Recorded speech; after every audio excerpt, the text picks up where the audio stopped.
ఇప్పుడు మన ముందున్నటువంటి వచనాన్ని మనం పరీక్షించగలిగితే ఆయన యందు నిలిచి ఉన్నవాడని చెప్పుకునేవాడు ఆయన ఎలాగూ నడుచుకొనో అలాగే తానును నడుచుకొనబద్ధుడై ఉన్నాడు. దీనివల్ల మనకు తెలిసిపోతుంది అన్నాడు. ముందు ఆయన ఎలా నడుచుకున్నాడు ఒకసారి మనం బైబిల్లోనికి వెళ్ళి పరీక్షిద్దాం. లూకాసు వార్త 2వ అధ్యాయము. లూకాసు వార్త 2వ అధ్యాయము ఏమండి? లూకాసు వార్త 2వ అధ్యాయము 40వ వచనాన్ని పరీక్షించుకుందాం. 2:40. యేసు ప్రభు ఎలా బ్రతికాడు ఇప్పుడు మనకు తెలియాలి. ఇప్పుడు ఎలా నడిచాడో మనకు తెలియాలి. 2:40 చూడండి. బాలుడు జ్ఞానముతో నిండుకొనుచు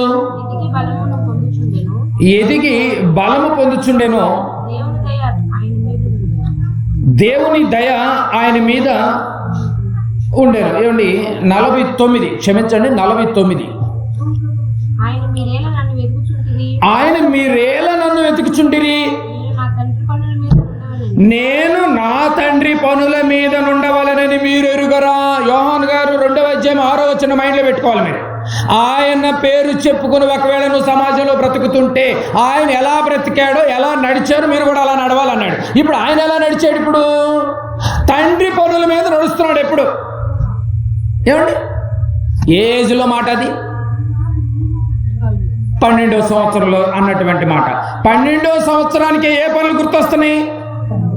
తండ్రి పనులు. మరి 12వ ఏటకి క్రైస్తవ కుటుంబంలో ఉన్నటువంటి మనకి 12వ ఏటకి యేసు ప్రభు చేసినటువంటి పనులు గుర్తొస్తున్నాయా? ఏడు చనిపోయే వయసు వచ్చినా కూడా యేసు ప్రభుల పనులు అసలు ఏం గుర్తురాట్లేదు.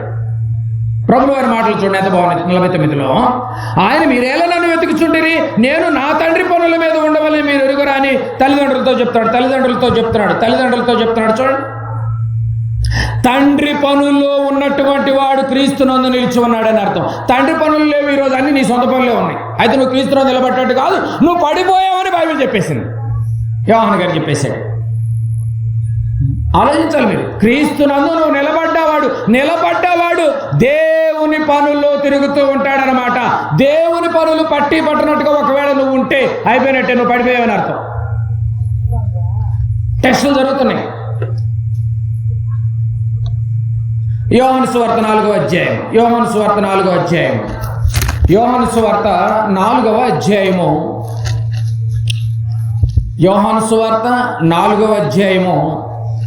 30 నుంచి చదువుకుందాం. 30 నుంచి 2వ పాయింట్. ఆయన ఎలా బ్రతికాడు? మనకు 12వ ఏటకి తండ్రి పనుల్లో ఉన్నాడు. మనకు చనిపోయే వయసు వచ్చినా కూడా తండ్రి పనులు అనేది గుర్తు రావట్లేదు, అసలు వెళ్ళాలన్న ఆలోచనే లేదు. 4వ అధ్యాయము 30 నుంచి. 4వ అధ్యాయం యోహాను సువార్త 4వ అధ్యాయం 30 నుంచి. సమరయ అనే పట్టణానికి ప్రభులు వారు వెళతారు. వాళ్ళకి మధ్యాహ్నం భోజన టైం వచ్చినప్పుడు శిష్యుల్ని ఆహారం కోసం ఊరిలోకి పంపిస్తాడు. 30వ వచనం. వారు ఊరిలో నుంచి బయలుదేరి ఆయన యొద్దకు వచ్చుచుండి భోజనం తీసుకుని వస్తున్నారు మధ్యాహ్నం టైంలో. ఆలోగా శిష్యులు బోధకుడా భోజనం చేయమని ఆయనను వేడుకొని, అందుకు ఆయన భుజించుటకు మీకు తెలియని ఆహారం నాకు ఉన్నదని వారితో చెప్పగా 33వ వచనం. శిష్యులు ఆయన భుజించుటకు ఎవడైనాను ఏమైనాను తెచ్చానేమో అని ఒకరితో చెప్పుకుంటున్నారంట. ఏమండి? ప్రభు ఆహారం తిను అని శిష్యుల్ని తీసుకొచ్చినప్పుడు సమరయ పట్టణంలో జరుగుతున్నటువంటి సందర్భం 34వ వచనంలో చెప్తున్నాడు. ఇప్పుడు యేసు వారిని చూచి నన్ను పంపిన వాని చిత్తము నెరవేర్చుటయు. తండ్రి పనుల్లో ఉంటానని 12వ ఏటలోనే మాట్లాడాడు. ఇక్కడికి వచ్చేసరికి నన్ను పంపిన వాని చిత్తము నెరవేర్చుటయు ఆయన పని తుద ముట్టించుటయు నాకు ఆహారమై ఉన్నది. ఏమండి? తండ్రి పనుల్లో ఉంటున్నాడు.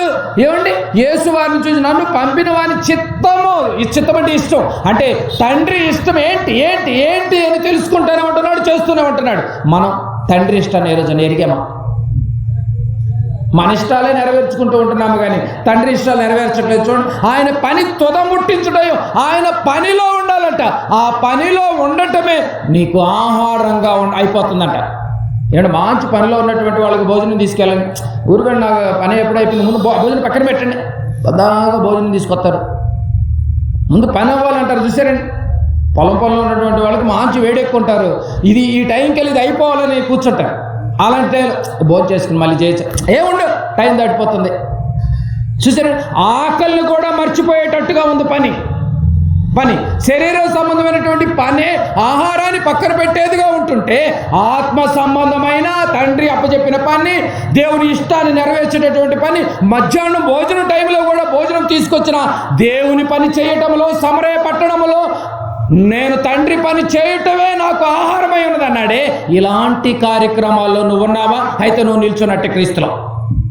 ఇలాంటి కార్యక్రమాలకు నువ్వు దూరం అయిపోయావా? నువ్వు పడిపోయావా అని అర్థం. నువ్వు క్రీస్తునందు నిలబడ్డావా, పడిపోయావా? పరీక్షించుకో ఒకసారి. తండ్రి పనులకి సంబంధం లేదు, నీ పనిలో ఉండిపోతావు. తండ్రి ఇష్టాన్ని నెరవేర్చే కార్యక్రమాల్లో నువ్వు ఉండు, అయితే నీ ఇష్టాన్ని నెరవేర్చే కార్యక్రమం నువ్వు ఎప్పుడో పడిపోయావు క్రీస్తులో నుండి. అయినా క్రీస్తు పేరు చెప్పుకుని బ్రతుకుతూ ఉంటావు నువ్వు. ఎంత బాగుందో మీరు బాగా గమనించాలి. అంటే తండ్రి చిత్తము నెరవేర్చుట యేసుక్రీస్తుకు ఆహారం అంట. ఏమంటే తండ్రి అప్పగించినటువంటి పని కడముట్టించడం యేసుక్రీస్తుకు ఆహారం అంట. ఏమంటే ఇది యేసుక్రీస్తు వారి లక్ష్యంగా కనిపిస్తోంది. ఇది యేసుక్రీస్తు వారి క్యారెక్టర్. మరి మన క్యారెక్టర్? నీ జీవితంలో అన్ని నీ ఇష్టాలే ఉన్నాయి, కానీ దేవుడి ఇష్టం ఎక్కడుంది? నీ జీవితంలో అన్ని నీకు సంబంధించినటువంటి ఆహారాల చుట్టూ తిరిగేవి, కానీ తండ్రికి ఆకలి తీర్చేటటువంటి కార్యక్రమంలో నువ్వెక్కడున్నావు? అయితే నువ్వు క్రీస్తులో నిలుచున్నట్టు కాదు, పడిపోయావని అర్థం. తాను నిలుచున్నానని తలంచుకునేవాడు పడిపోకుండాన్నట్లు జాగ్రత్తగా చూసుకో. పడిపోయావా, నిలబడ్డావా? పడిపోయావా, నిలబడ్డావు? యోహాను గారు ఎంత చక్కగా చెప్తున్నాడు. యోహాను గారికి ఎవరు చెప్పారు? పరిశుద్ధాత్మ చెప్పాడు. యోహాను గారు పరిశుద్ధాత్మ చెప్పారండి బాబు, పరిశుద్ధాత్మ చెప్పాడు. ఇలాంటి ఫీలింగ్ నీకు వచ్చిందండి ఏ రోజన్నా? యేసు ప్రభువుకి వచ్చిన ఫీలింగ్స్ నీకేమైనా వచ్చినాయి? ఆయనకు వచ్చిన ఫీలింగ్ 12 ఏట్లే ఫీల్ అయిపోయాడు. ఎలా? నా తండ్రి పనుల మీద ఉండవాలని తల్లిదండ్రులకే వార్నింగ్ ఇచ్చాడు. 12 ఏటే మన పిల్లలు ప్రార్థనకి వెళ్ళాలని తెలియదా మీకు అని చెప్పి మా అంటే ఎలా ఉంటుందండి? ఎంత బాగుంటుందండి ఆ మాటలు. బతిమిలాడాలి ప్రార్థనలకు రమ్మని మన పిల్లలనైతే కదండి. యోహాను గారు రాసినటువంటి మొదటి పత్రిక, ఆ 3వ అధ్యాయం యోహాను గారి పత్రిక ఇప్పుడు చదివారండి. అసలు ఎన్ని విషయాలు బయటకు వస్తున్నాయి చూడండి. అసలు ఆ పత్రిక ఉందన్న సంగతే మాకు తెలియదు అంటారు కొంతమంది.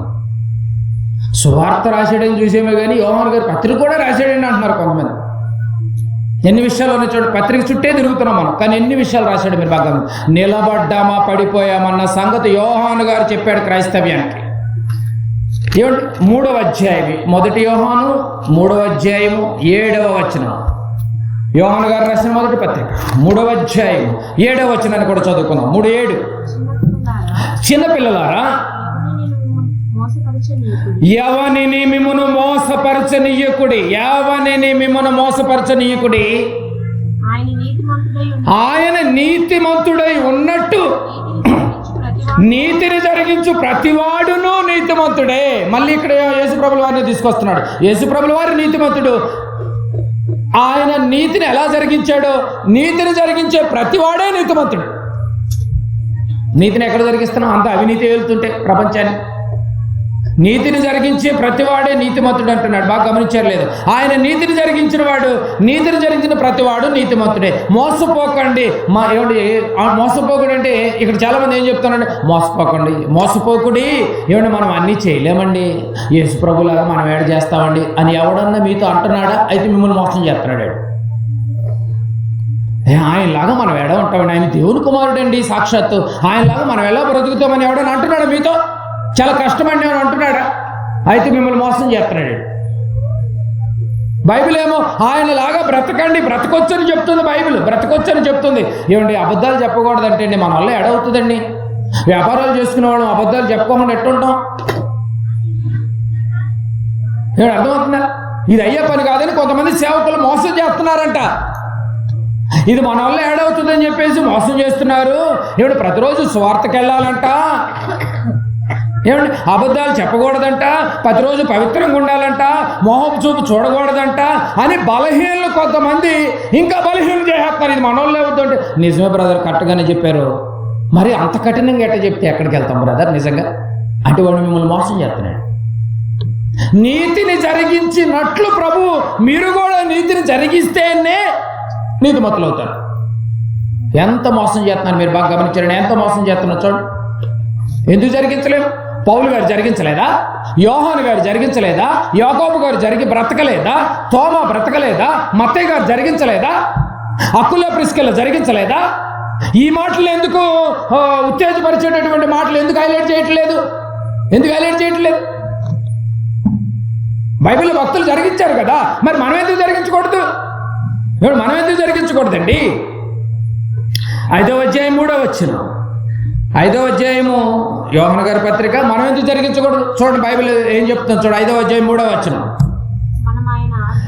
మనం ఆయన ఆజ్ఞలను గైకొనుటయే దేవుణ్ణి ప్రేమించుట. ఆయన ఆజ్ఞలను గైకొనకపోతే దేవుని ప్రేమించినట్టు కాదు. అయితే ఆయన ఆజ్ఞలు భారమైనవి కావని బైబిల్ చెప్తుంటే చాలా ఇబ్బంది అండి బాబు. మరి మొహం మీద చెప్తున్నారండి, నువ్వు మోసం చేస్తున్నాడు ఎవడో మిమ్మల్ని. ఏమంటే ఆదివారం గుడికి వస్తే చాలండి మీరు పరలోకానికి వెళ్ళిపోతాడని చెప్పేసి ఎవడో కబ్జా మాటలు మాట్లాడుతున్నాడు. అవన్నీ అబద్ధాలు. అవన్నీ ఆయన ఆజ్ఞలను గైకొంటేనే నువ్వు దేవుని ప్రేమించినట్టు. గైకొనకపోతే నువ్వు దేవుని ప్రేమించడని చెప్పుకుంటున్నావు, తలంచుకుంటున్నావు, కానీ నువ్వు పడిపోయావన్న సంగతి నీకు అర్థం కావట్లేదు. చాలా మంది పడిపోతారని చెప్పి పడిపోతున్నారని బైబిల్ చెప్పేసింది. జాగ్రత్తగా చూసుకోండి అంటున్నాడు. ఏంటి బాబు, మనం ఆయన ఆజ్ఞలను గైకుంటేనే దేవుని ప్రేమించినట్లు. ఆయన ఆజ్ఞలను భారమైనవి కావు అంటున్నాడు. ఆయన ఆజ్ఞలు భారమైనవి ఏం కాదండి, సులువేనట. మరి ఆయన ఆజ్ఞలు అన్నాడు కదండి, ఆయన ఆజ్ఞలుగా అన్నాడు. నిజం, ఆయన అంత భారమైనవి ఏంటి? ఏమండి, వ్యభిచారం చేయొద్దని బైబిల్ చెప్పింది. వ్యభిచారం చేస్తే ఏమండి మన ఆరోగ్యానికి ప్రాబ్లం అని బైబిల్ చెప్పింది. వ్యభిచారం చేయకుండా ఉండగలమా లేమా? వ్యభిచారం చేస్తే ఎయిడ్స్ వస్తుందని చెప్పేసి చెప్తున్నారు. ఆరోగ్యం ఖరాబ్ అవుతుంది. ఉండగలమా? చేయకుండా ఉండొచ్చు. ఏమండి, ఇది భారమా సులువా? సులువే. ఆయన ఆజ్ఞలు భారమైన కావని బైబిల్ చెప్తుంది కదా. ఏమండి, తాగొద్దు అని చెప్పాడండి. ఏమండి, అది మన ఆరోగ్యానికి మంచిదా కాదా? మంచిదే. అయితే తాగకుండా ఉండగలమా లేమా? ఉండొచ్చు. భారమని ఎవరు చెప్పారు? బైబిల్ చక్కగా ఆయన ఆజ్ఞలు భారము కావని చక్కగా చెప్తుంది కదా. అబద్ధాలు ఆడకూడదు అన్నాడు. అది మంచిదే. మాట్లాడకుండా ఉండగలమా లేమా? అబద్ధం ఆడుతూ మానేయచ్చలేదా? మానేయచ్చు, పెద్ద విషయం లేదు. ఎందుకు చెప్పిన తర్వాత కూడా నేను అబద్ధాలు ఆడతానని చెప్పి నువ్వు అన్నావు అనుకో, అబద్ధాలు ఆడుతూ మనం వెనతో పెట్టిన విద్య అయిపోతుంది. ఎందుకంటే చిన్నప్పటి నుంచి పిల్లలకు మనకు నేర్పించేది అబద్ధాలే. ఇంట్లో ఉండి కూడా నాన్న లేడని చెప్పండి బయట. చూసారండి, అబద్ధాలు నువ్వు నేర్పించావు. అవి అబద్ధాలు ఆడి అబద్ధాలు ట్రైనింగ్ అయిపోయాడు బాగా. ఇలాంటి అబద్ధాలు ఆడేటటువంటి వారికి చిన్న అబద్ధాలు ఏ స్టేజ్కి తీసుకెళ్తున్నాయి తెలుసా అండి? ఎక్కడికి వెళ్ళిపోతున్నారో తెలుసా? ప్రకటన గ్రంథం.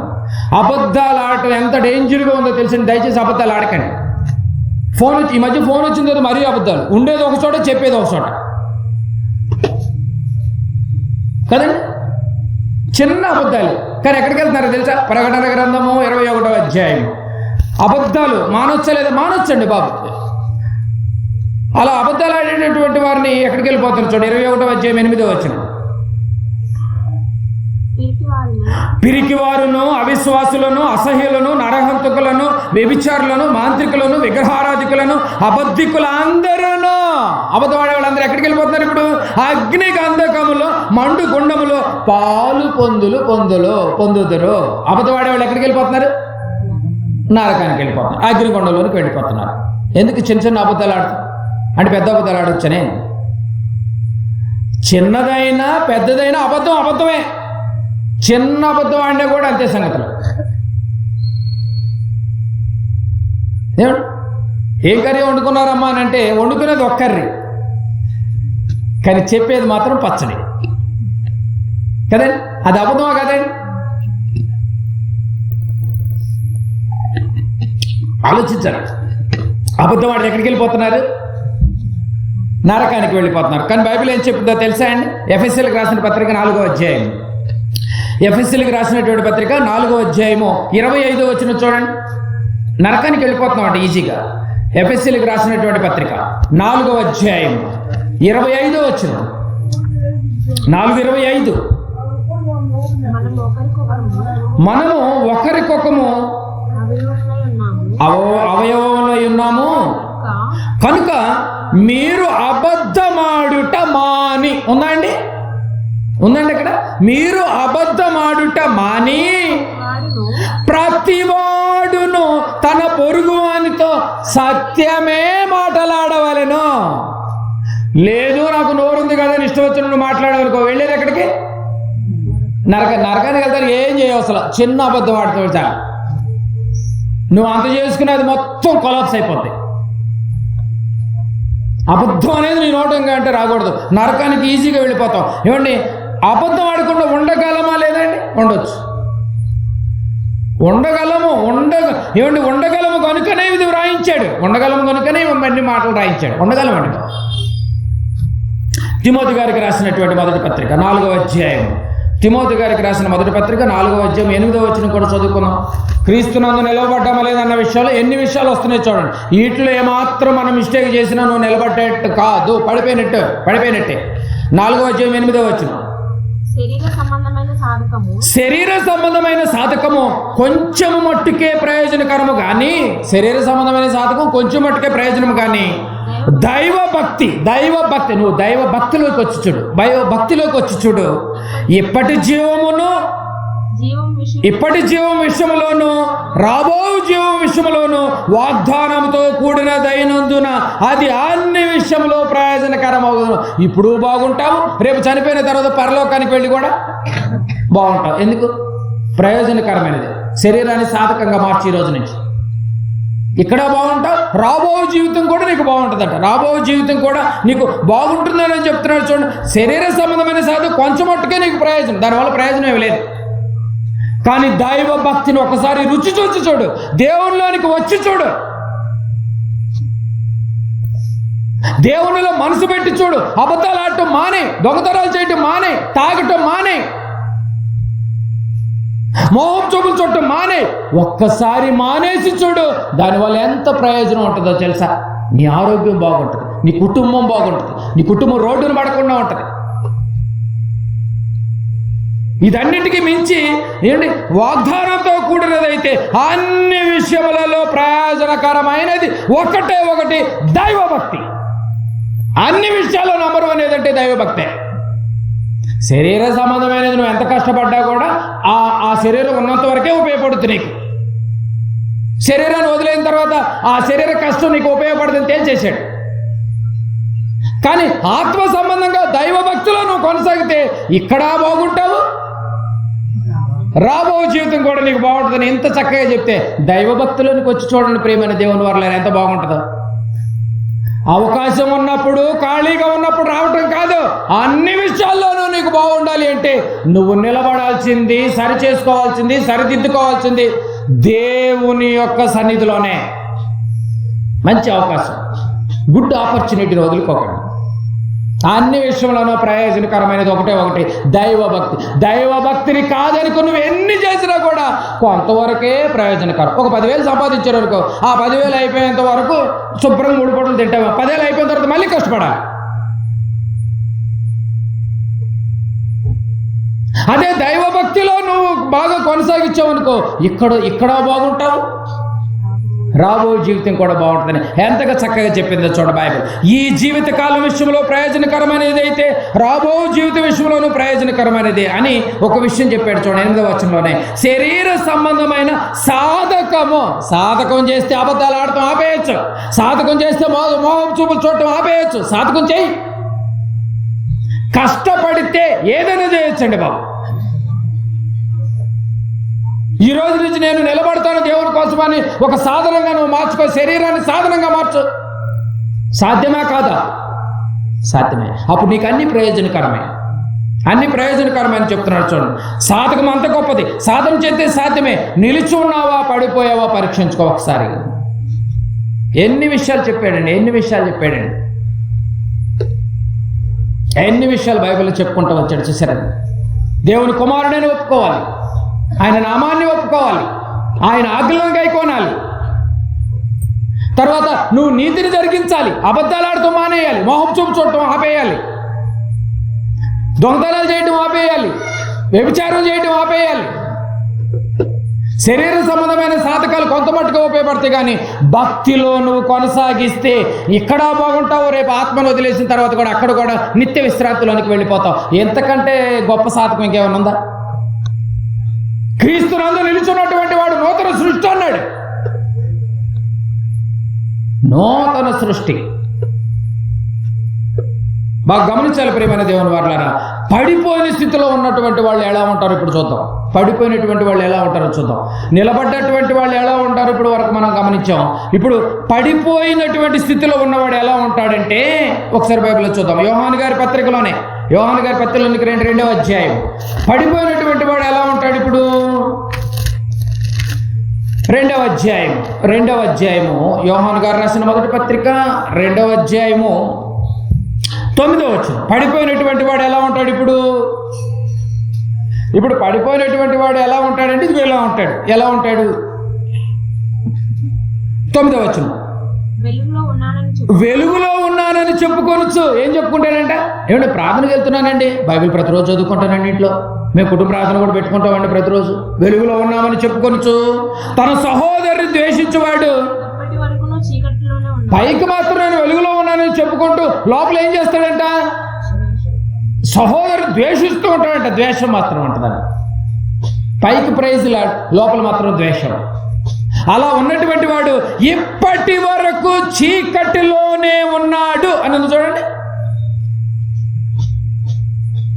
పైకి భక్తి, లోపలంతా హృదయం అంతా కుళ్ళు అన్నట్టుగా ఉంది చూడండి. ఇప్పటి వరకు చీకటిలోనే ఉన్నాడు అని నిలిచి ఉన్నాడు. చీకటిలోనే ఉన్నాడు. మొదటి అధ్యాయం 8వ వచనం కూడా చూడండి. యోహాను గారు రాసిన మొదటి పత్రిక మొదటి అధ్యాయం 8వ వచనం. మరియు క్రొత్త ఆజ్ఞను మీకు రాయిచున్నాను, చీకటి గతించుచున్నది. మొదటి అధ్యాయం 8వ వచనం. మనము పాపము లేనివారమని చెప్పుకొనే ఎడల, నాలో ఏ పాపం లేదని చెప్పుకునే ఎడల మనలను మనమే మోసపుచ్చుకొందుమో. చూసారండి, మనలను మనమే మోసపుచ్చుకొందుమో మరియు మనలో సత్యము ఉండదు. వాక్యం ఉండదు, మనలో వాక్యం ఉండదు. పైకి మాత్రం అలా గంభీరంగా కనపడుతూ ఉంటాం, కానీ మనలో ఏముండదు? వాక్యం ఉండదు. చీకటి ఉంటుంది. పడిపోయినటువంటి వారిలో ఉండేదేంటి? చీకటి. వాక్యం ఉండదు. విన్న వాక్యం కూడా మర్చిపోతాడు. ఉష్కాకి కాకంటే కాకి ప్లేసులో దెయ్యం కూడా ఎత్తుకుపోతాడు. పైకి మాత్రం మేము దేవుల్లో ఉన్నామని చెప్పుకుంటూ ఉంటాడండి. తాను నిలుచున్నానని చెప్పుకుంటూ ఉంటాడు, కానీ నువ్వు పడిపోయావురా బిడ్డ అని చెప్తుంది బైబిల్. బాగా గమనించాలి. సహోదరుని ప్రేమించినటువంటి వాడు 2, ఆయన ఆజ్ఞలను గైకొన్నటువంటి వాడు. ఏమంటే క్రీస్తునందు నిలుచున్నవాడు ఒకడు పడిపోయాడండి. ముగింపులోకి వస్తున్నాం మనం. క్రీస్తునందు ఉన్నటువంటి వాడు ఒకడు పడిపోయాడండి. క్రీస్తునందు ఉన్నాడు అప్పటి వరకు, కానీ ఒకడు పడిపోయాడు. ఎవడో ఒకసారి చూద్దామండి. తిమోతి గారు రాసిన 2వ పత్రిక, తిమోతి గారికి రాసినటువంటి 2వ పత్రిక 4వ అధ్యాయం. తిమోతి గారికి రాసినటువంటి 2వ పత్రిక 4వ అధ్యాయము 10వ వచనం చదువుకుందాం. 10వ వచనం. దేమా ఇహలోకమును స్నేహించి నన్ను విడిచి తెస్సలోనికకు వెళ్ళెను. ఏమండి, దేమా ఇకలోహమును స్నేహించి నన్ను విడిచి తెస్సలోనికి వెళ్ళాను. బాగా గమనించాలి. దేమా ఇహలోకాన్ని స్నేహించి విడిచి వెళ్ళిపోయాడంట. లోకాన్ని స్నేహించి పడిపోయాడు. ఏమండి, ఎవరు ప్రేమించాడంట? దేమా ఎవరు ప్రేమించాడు? ఇహలోకాన్ని స్నేహితులు చేసేసుకున్నాడు. లోకాన్ని స్నేహంగా పెట్టుకున్నాడంట. లోకంతో స్నేహం చేస్తే మనిషి దేవునికి ఏమవుతాడు తెలియదా మీకు? కదండి. దేమా పడిపోయాడు. ఎందుకు పడిపోయాడు? లోకాన్ని స్నేహించాడు. లోకము మత్తులో ఉన్నాడు. తినుదమా, తాగుదమా, సుఖించుదమా అన్న పనిలో ఉండిపోయాడు. దేవుని చిత్తమని, దేవుని కార్యక్రమాలని, తండ్రి ఇష్టమని ఏమీ లేదండి బాబు.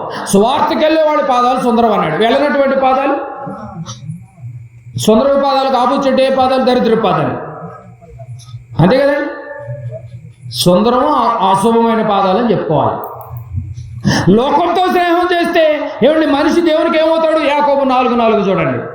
దేమా లోకంతో స్నేహం చేశాడు. లోకంతో స్నేహం చేసినప్పుడు ఏమవుతాడు దేవుడికి?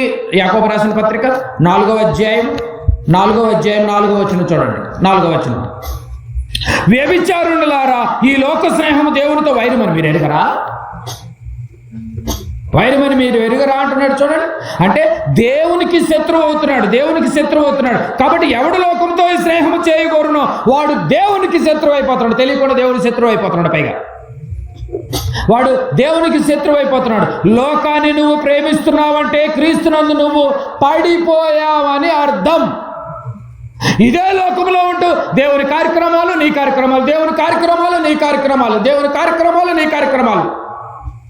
కుటుంబాన్ని పోషించుకోవాలి కాబట్టి కొన్ని నీ కార్యక్రమాలు, దేవుని కార్యక్రమం, దేవుని క్రమం. అన్ని విషయంలో నీకు ఉపయోగకరమైనది ఏది? చదివచ్చు. నీ ప్రయోజనకరమైనది ఏది? దైవభక్తి, దైవభక్తి, దైవభక్తి, దైవభక్తి. దైవభక్తిని పక్కన పెట్టేస్తే ఎట్లా? అయితే నువ్వు పడిపోయినవాడు అని అర్థం.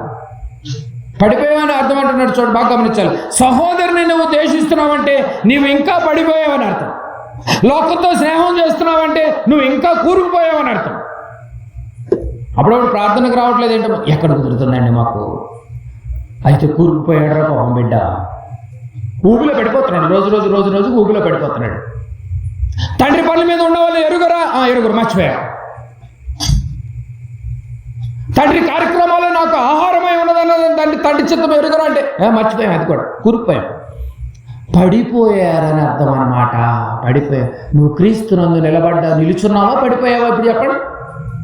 పడిపోయిన వాళ్ళు స్థితిలో ఉన్నామా, నిలబడ్డ స్థితిలో ఉన్నామా? చూసారా, మాటలు రాలేకపోతారు. చూసారా, రాలేకపోతున్నాం. చూడ, మొట్టమొదటిది యేసు దేవుని కుమారుడని ఒప్పుకోవాలి. నెక్స్ట్, ఒప్పుకున్నావు అంటే ఖచ్చితంగా నువ్వు బతకాల్సిందే. అందుకే నేను ఒప్పుకోవట్లేదు అనకండి, అట్లా చూసి నువ్వు వెళ్ళేది నరకానికే. రెండు, యేసుని నమ్మాలి, ఆయన నామాన్ని ఒప్పుకోవాలి నువ్వు. రెండోది, ఆయన నామాన్ని ఒప్పుకోవాలి. ఇంకెవరు నామాన్ని బాప్తీసం తీసుకున్నా కూడా ఉపయోగం లేదు. ఎవరో చెప్పారని తీసుకోవటం, ఎవరో నామం వల్ల నువ్వు బాప్తీసం తీసుకున్నాడు ఉపయోగం లేదు. యేసు నామంలోనే రక్షణ. వినుట వల్ల విశ్వాసం కలుగును, ఆ వినుట క్రీస్తుని గురించిన మాట వలన కలుగును. మూడోది, సహోదరుని ప్రేమించాలి. లేదు అతను ప్రేమించలేదు, నువ్వు ప్రేమించు, నీ మంచితనం ఏంటి చూపించు. నాలుగోది, ఆయన ఆజ్ఞలను గైకొనాలి. ఇవన్నీ చేస్తేనే నువ్వు క్రీస్తునందు నిలబడ్డట్టు, లేకపోతే పడిపోయినట్టే. ఐదోది, ఆయన నీతి ఆయన ఎలా జరిగించాడో అలాగే నడవాలి, అలాగే నడవాలి. చదివారు మీరు 6వ వచనంలో చదివారు. అది వండర్ఫుల్ వర్డ్ అండి బాబు. క్రైస్తవులకు మాత్రం యేసు ప్రభు. అప్పుడు క్రీస్తునందు నిల్చున్నావని అర్థం. ఈ లక్షణాలన్నీ నీలో ఉంటే నువ్వు క్రీస్తునందు నిల్చున్నట్టు. ఈ లక్షణాలు ఉన్నాయి, చెక్ చేసుకోండి. నేను చెక్ చేసుకోవాలి, మీరు చెక్ చేసుకోవాలి.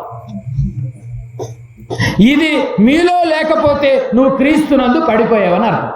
నువ్వు ఎంతకాలం బైబిల్ పెట్టుకోవాలి, వెళ్ళినా ఉపయోగం లేదు. పడిపోయావా? పడిపోతే వెళ్ళేది నరకానికే, వెళ్ళేది నరకానికే. పడిపోయినటువంటి వారిని కూడా దేవుడు నిజంగా, ఇంత పడిపోయినటువంటి వారిని కూడా ఏమంటే చివరిగా దేవుడు మంచి అవకాశం ఇస్తూ మళ్ళీ రమ్మంటున్నాడండి బాబు. పడిపోయావా? అయ్యో నా కుమారుడు పడిపోయాడే, అయ్యో నా కుమార్తె పడిపోయింది కదా. పడిపోయినటువంటి వారిని కూడా లోకం పడిపోయినటువంటి వారిని పడిపోయేటట్టుగా ఇంకా తొక్కాలని చూస్తుంది. కానీ పడిపోయేటటువంటి వారిని కూడా దేవుడు ఎలా కోరుకుంటున్నాడో తెలుసా అండి? పడిపోయినటువంటి వారిని కూడా దేవుడు ఎలా కోరుకున్నారో తెలుసా? ఇర్మియా గ్రంథం ఒకసారి చూడండి. ఇర్మియా గ్రంథము 8వ అధ్యాయం. పడిపోయినటువంటి వారికి ఒక మంచి అవకాశం ఇస్తున్నాడు. మళ్ళీ మళ్ళీ మళ్ళీ లెగవమని దేవుడు అడుగుతున్నాడు. దేవుడు లెగవండి, అయ్యా లెగవండి. నువ్వు పడిపోతే కుదరదు, నువ్వు లెగవాలి అని కోరుకుంటున్నాడండి బాబు. ఇర్మియా గ్రంథము 8వ అధ్యాయం.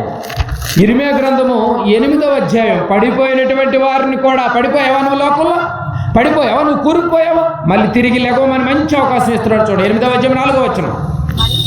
ఇర్మియా గారితో మాట్లాడుతున్నాడు. మరియు యెహోవా ఇలాగూ సెలవిచ్చుచున్నాడని వారితో చెప్పము. ఇర్మియా, నువ్వు వెళ్ళి చెప్పాయా, నా బిడ్డలకి పడిపోయారయ్యా, నా బిడ్డలు లోకంలో కూరుకుపోయారయ్యా, నా బిడ్డలు.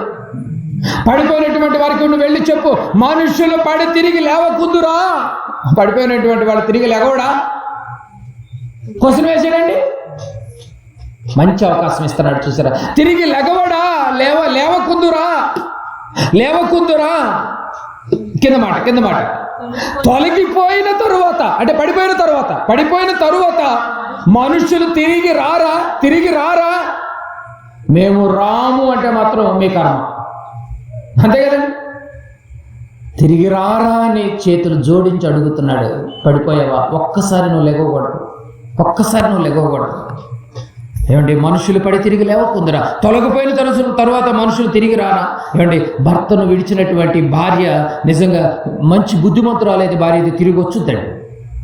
అయ్యో, నా భర్తను వదిలేసి నేను చాలా తప్పు చేశాను, చెప్పుడు మాటలు విని నేను చాలా కూరుకుపోయానని నిజమైన భార్య, నమ్మకమైనటువంటి భార్య, బుద్ధిమంతురాలైనటువంటి భార్య అయితే భర్త కోసం తిరిగి వచ్చుద్ది. నువ్వు నిజంగా దేవుల్లో ఉన్నటువంటి వాడు అయితే బై మిస్టేక్ ఒకవేళ పడిపోతే అలాంటి పడిపోయినటువంటి వాడు తిరిగి మళ్ళీ రాకూడదా? లెగవకూడదా? ఒక్కసారి పడిపోయినటువంటి వాడు తిరిగి లేస్తాడు కదా. నన్ను విడిచినటువంటి వాడు మళ్ళీ నా దగ్గరికి రండి అంటున్నాడండి. రండి అని చేతులు జోడిస్తున్నాడండి. పడిపోయావు కదా, ఇంకా నా బతికింతే నువ్వు అనుకోవద్దు, మళ్ళీ రమ్మంటున్నాడు కదా. ఇంత మంచి తండ్రి, పరలోకపు తండ్రి మనకుండగా ఎందుకంటే బాధపడతారు?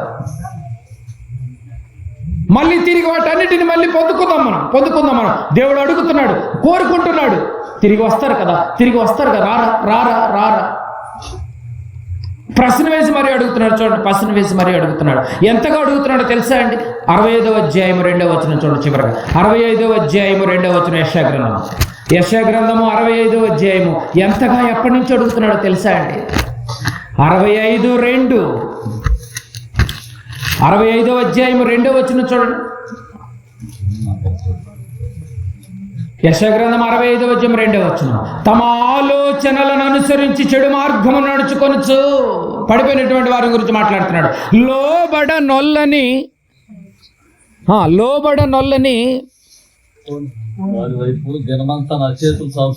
అబ్బా, ఎంత గొప్ప మాట అండి. లోబడ నొల్లని ప్రజల వైపు దినమంతయు నా చేతులు చాపుచున్నాను. ఏమండి, దినమంతా చాపుతున్నాడు అంటే చూడు. లోబడ నొల్లని ప్రజల వైపు దినమంతా చేతులు చాపుచున్నాడు. ఆయన చేతికి నీ చెయ్యిచ్చి చూడు ఒకసారి, మళ్ళీ ఆలోచించాలి. ఆయన చేతికి నీ చెయ్యి ఇస్తే లేపుతాడు మళ్ళీ. ఆయన తప్ప నిన్ను లోకంలో లేపేవాడు ఎవడు లేడు. అందరూ పడగొట్టేవాళ్ళు ఉన్నాడు, కానీ దేవుడు ఒక్కడే మనల్ని నిలబెట్టేవాడు. పడిపోయినటువంటి వారిని కూడా చెయ్యిలు ఇచ్చి మరీ లేపుతానంటున్నాడు. పడిపోయిన వారిని లేవమంటుంది బైబిల్. ఏమంటే, పడిపోయిన వారిని లేవమంటుంది బైబిల్. నిలబడినటువంటి వారిని పడిపోకుండా జాగ్రత్తగా చూసుకోమంటుంది. బాగా ఆలోచించండి ప్రియమైనటువంటి దేవుని వారలారా, బాగా ఆలోచించాలి మీరు. క్రీస్తునందు నీవు బాగా గమనించాలి. ఈరోజు మంచి ఆలోచనతో ఒక మంచి సందర్భాన్ని మనం పరిశీలించాం. క్రీస్తునందు నీవు నిలిచి ఉన్నావా, పడిపోయావా, పరీక్షించుకున్నావా? ఆలోచించు. మంచి నిర్ణయాన్ని తీసుకోండి. నిలిచి ఉంటే రేపు నిత్య రాజ్యంలోనికి వెళ్ళిపోతారు, నిత్య విశ్రాంతిలోనికి. పడిపోయినటువంటి వారు నిత్య నరకానికి వెళ్ళిపోతారు. అయినప్పటికి కూడా దేవుడు చేతులు చాసి చేతులు జోడించి అడుగుతున్నాడు, అయ్యా, ఈ రాత్రి ఒకవేళ నువ్వు పడిపోయేవేమో, చెప్పుడు మాటలతో ఒకవేళ పడిపోయేవేమో, అనాలోచనతో పడిపోయేవేమో, ఏ స్థితిలో ఒకవేళ నువ్వు పడిపోయేవేమో, ఆ స్థితిని నువ్వు ఒకసారి జ్ఞాపకం చేసుకుని మోకరించి ఒక్కసారి నువ్వు ప్రార్థన చేయి. ప్రభువా, నేను ఈరోజు ఈ స్థితిలో పడిపోయాను. లోకమేమో పడిపోయినటువంటి వారిని ఇంకా పడగొట్టాలనే చూస్తోంది. ఏ సేవకుడి దగ్గరికి వెళ్ళినా కూడా టచ్ అని ఇంకా పడగొట్టాలని చూస్తున్నాడు. వాడు దొంగవాడు. కానీ నిజమైనటువంటి సేవకుడు పడిపోయినటువంటి వారిని ఏం చేస్తాడు? లేపుతాడు. ఈ ట్రిక్ మీకు తెలియాలి. దొంగ సేవకులు మంచి వారిని కూడా ఏం చేస్తారు? స్టేజ్ మీదకి వెళ్తే, పెద్ద స్టేజ్ మీదకి వాడు పడగొడతాడు. కానీ నిజమైనటువంటి సేవకుడు నిలబెడతాడు. పడిపోయినటువంటి వారిని ఏం చేస్తాడు? లేపుతాడు. ఆలోచించండి. నువ్వు క్రీస్తునందు నిలిచి ఉన్నావా, పడిపోయావా? ఒక్కసారి ఈ రాత్రి మీరు ఆలోచించగలిగితే దేవుడు మళ్ళీ అవకాశం ఇస్తున్నాడు. చేతులు జోడించి అడుగుతున్నాడు, తిరిగి రారా. ఒక తండ్రి రాత్రి అడుగుతున్నాడు. ఒక తండ్రి బిడ్డలను అడుగుతున్నాడు, రే మళ్ళీ తిరిగి రారంటరా. 9 మాసాలు మోసి పెంచుకున్నాను కదా. ఒక తల్లిదండ్రులకు బిడ్డలు దూరం అయిపోతే ఎంత విలువలాడిపోతారో. పరలోకంలో కొన్ని కోట్ల మంది దేవదూతల మధ్య కొనియాడుతూ పొగడబడుతున్నటువంటి వారికి ఆనందం లేకపోయినా, ఇదిగో నా బిడ్డలే నాకు ఆనందం అని అందరూ వెళ్ళిపోతుంటే చేతులు జోడించి అడుగుతున్నాడు ప్రియమైన దేవుని వారి రాత్రి. పడిపోయినటువంటి వాళ్ళు తిరిగి లేవమంటున్నాడు. నిలుస్తున్నటువంటి వారిని పడిపోకుండా చూసుకోమంటున్నాడు. ఇలాంటి స్థితిలో ఒకవేళ ప్రభు రాకడి రాత్రి వస్తే అంతే సంగతులు. నిలబడ్డవాడు అదృష్టవంతులు, పడిపోయినటువంటి వాడు దురదృష్టవంతులు. దేవుడు నాకు అప్పచెప్పినటువంటి యొక్క పాఠాన్ని మీకు అందించాను. నేను పడిపోకుండా చూసుకుంటా, మీరు కూడా పడిపోకుండా చూసుకోండి. ప్రభు రాబోతున్నాడు. ఆలోచించండి, మంచి నిర్ణయం తీసుకోండి. బతుకుంటే మళ్ళీ మీ ముందు కనపడతా, చస్తే మళ్ళీ మనం కనపడేది విశ్రాంతిలో. కళ్ళు మూసుకొని ప్రార్థన చేసుకుందాం. ప్రేమ నమ్మకం కలిగిన మా ప్రియ పరలోకపు తండ్రి, ఘనమైన దేవ, మీ పాదాలకు వందనాలు చెల్లించుకుంటున్నాం. ఈ రాత్రికాల సమయంలో ఎన్నో విలువైనటువంటి మాటలు, నిజంగా ఒక తండ్రి కన్నా ఎక్కువగా మమ్మల్ని ప్రేమించారు కనుకనే మా యొక్క ఆత్మీయ స్థితి ఎలా ఉందని మేము నిలబడ్డాము అనే భ్రమలో ఉన్నాము నాయన. అలాంటి పరిస్థితుల మధ్య నువ్వు నిలబడితే ఇన్ని కార్యక్రమాలు నువ్వు చేస్తున్నావా లేదా అని సూటిగా ప్రశ్న వేశారు, మమ్మల్ని హెచ్చరిక చేశారు. మేము ఎలా ఉన్నామని మా స్థితిని గుర్తు చేశారు. లోకంలో దేని నమ్ముకున్న ఉపయోగం లేదు నాయన. మీ ప్రియకుమారుని మేము నమ్ముకోవాలి. మీ ప్రియకుమారుని మేము దుఃఖపట్టే కార్యక్రమాల్లో మేము ఉండకుండా గొప్పగా బ్రతకాలి. మేము బ్రతికిన దినములంతా కూడా మేము నిలిచే ఉండాలి నాయన, పడిపోకుండా చూసుకోవాలి. అపవాది లోకాన్ని చూయించి, రంగుల వలయాన్ని చూయించి పడగొట్టే కార్యక్రమాలు వాడుంటాడు. వాక్యాలతో హెచ్చరిక చేసి నిలబెట్టాలని మీరుంటున్నారు నాయన. అజ్ఞానంతో కూరుకుపోయినటువంటి మమ్మల్ని తిరిగి పెంపొందింపచేయండి. ఆత్మీయ జీవితంలో నిలబెట్టండి. పడిపోయినప్పటికీ కూడా మీరు తిరిగి రారా అని మీరు ప్రశ్న వేసి మరి అడుగుతున్నారే. చేతులు జోడించి ఒక తండ్రి ప్రేమ చూపిస్తున్నారే. మీ ప్రేమ నాకు అరుగుతుంది, కానీ మేము ఎంత ద్రోహులమైనా కూడా మా పట్ల ఎంతగా మీరు ప్రేమ చూపిస్తున్నా, ఎందుకు మాకు బండరాళ్ళుగా కఠిన హృదయాలుగా మారిపోయినాయి నాయన. రాలేని స్థితిలో ఉంటున్నాము నాయన. అయినప్పటికీ వాక్యపుతో కోస్తూనే ఉన్నారు. అపవాదికి మేము దొరకకుండా మీ సహాయం కోసం ఎదురు చూస్తున్నాం తండ్రి. మీ మాటలు మీ బిడ్డలు విన్నారు. ఒకవేళ పడిపోతే నిలబడమని మీరు చెప్పారు. నిలబడ్డటువంటి వారిని పడిపోకుండా చూసుకోమని చెప్పారు. ఇలాంటి పరిస్థితుల మధ్య మీ ప్రియకుమారుడి ద్వారా రాకడను మళ్ళీ వస్తే మేమేమైపోతామో కూడా తెలియదు నాయన. కనుక మమ్మల్ని మేము పరీక్షించిన మంచి అవకాశం, సమాజానికి అవసరమైనటువంటి మాటలు, ఆత్మీయ జీవితాన్ని నిలబెట్టేటటువంటి మాటలు, సమాజానికి అత్యవసరమైనటువంటి మాటలు, ఇలాంటి విలువగల మాటలు ప్రతి సంఘములో బోధించేటటువంటి కార్యక్రమాల్లో మీరు ఉండాలి తండ్రి. ప్రతి విశ్వాసి గుర్తెరిగి అవిశ్వాసి నిలబడేటటువంటి పరిస్థితిని ఇంకెక్కువగా పెంపొందింపచేయండి. మీ చిత్తమైతే మరొక మాసంలో మళ్ళీ మేమందరం ఈ రీతిగా కూడుకునేంతవరకు మీ సన్నిధి కాంతులు యొక్క సదస్సులో ఈ స్థలంలో ఎంతమంది అయితే మీ యొక్క మాటను బట్టి శిరస వహించినటువంటి తలంచినటువంటి బిడ్డలందరినీ పేరు పేరున మీరు జ్ఞాపకం చేసుకోండి తండ్రి. ఇంత మంచి మాటలకు